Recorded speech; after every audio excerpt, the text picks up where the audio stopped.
বাড়ি পোড়ানোর ঘটনায় তেজগাঁও থানার দায়ের করা মামলায় মির্জা ফখরুল ইসলাম আলমগীর সহ বিএনপির নেতৃত্বাধীন 18 দলীয় জোটের 33 নেতাকে কারাগারে পাঠিয়েছে আদালত। মহানগর হাকিম মোহাম্মদ ইরফানুল্লাহ জামিন আবেদন নাকচ করে এই আদেশ দেন। এ সময় আদালত পাড়ায় বিএনপি পন্থী আইনজীবীদের মধ্যে উত্তেজনা সৃষ্টি হয়।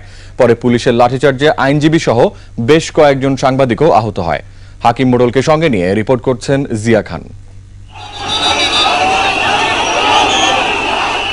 18 দলের নেতাদের বিরুদ্ধে করা মামলায় আদালতের ভেতরে যখন চলছে জামিন আবেদনের শুনানি, বাইরে তখন চলছে ব্যাপক উত্তেজনা। বিএনপিপন্থী আইনজীবীরা মিছিল বের করার চেষ্টা করলে পুলিশের বাধায় তা ব্যর্থ হয়ে যায়।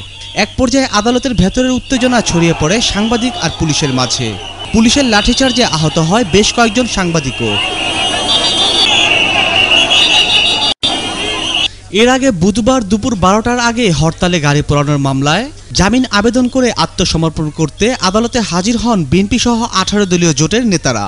দীর্ঘ সময় শুনানির পর আদালত মির্জা ফখরুল সহ 33 জন নেতার জামিন আবেদন নাকচ করে কারাগারে পাঠানোর আদেশ দেন। আমি যে নাটোরে কোর্টে হাজিরা দিয়েছি, সেই পেপার তো সাবমিট করেছি, তারপরও অন্যায়ভাবে আমাকে কাছ থেকে নেওয়া হলো।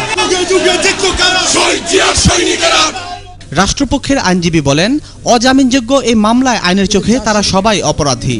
হরতালের বেনিফিশিয়ারি এই জামাত বিএনপি, অর্থাৎ তাদের সন্ত্রাসী যে তারা এই কাজটা করেছে এবং ওখানে 3 জন আসামি ধৃত হয়েছে এবং তাদের স্টেটমেন্ট এবং পরবর্তীতে যে ডিবির ইন্সপেক্টর তারা যে তদন্ত করেছে, তদন্তে এই আজকে যে আসামি যারা ছিল তাদের নামটা এসছে এবং পুরো 45 জন এই মামলার সাথে সম্পৃক্ততা পাওয়া গেছে।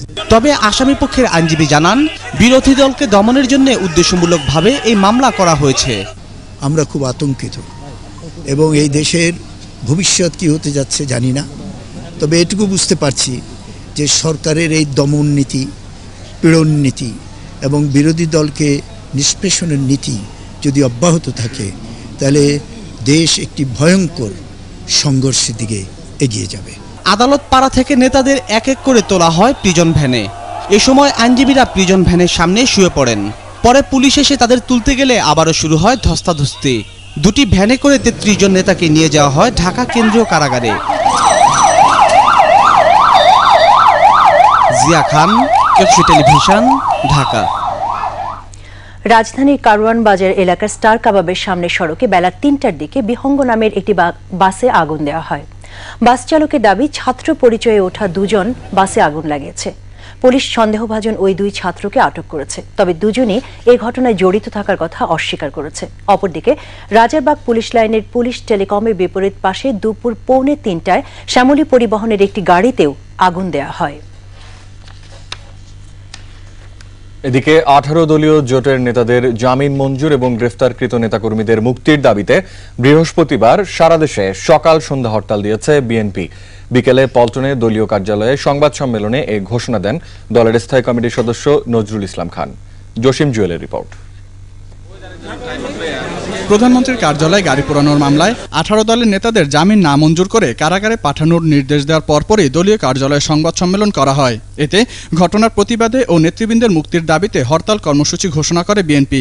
বিরোধী দলীয় নেতাকর্মীদের অবিলম্বে নিঃশর্ত মুক্তি এবং তাদের বিরুদ্ধে দায়েরকৃত সকল মিথ্যা ও হয়রানিমূলক মামলা অবিলম্বে প্রত্যাহারের দাবিতে আগামীকাল 17ই মে বৃহস্পতিবার সারা দেশে সকাল সন্ধ্যা সর্বাত্মক হরতাল পালনের জন্য আমরা দেশবাসীর প্রতি আহ্বান জানাচ্ছি। হরতালে জনগণের দুর্ভোগের কথা স্বীকার করে নজরুল ইসলাম খান বলেন, হরতাল দিতে সরকারই তাদের বাধ্য করেছে। নেতাকর্মীদের মুক্তির জন্য আন্দোলন করে যাওয়ারও ঘোষণা দেন তিনি।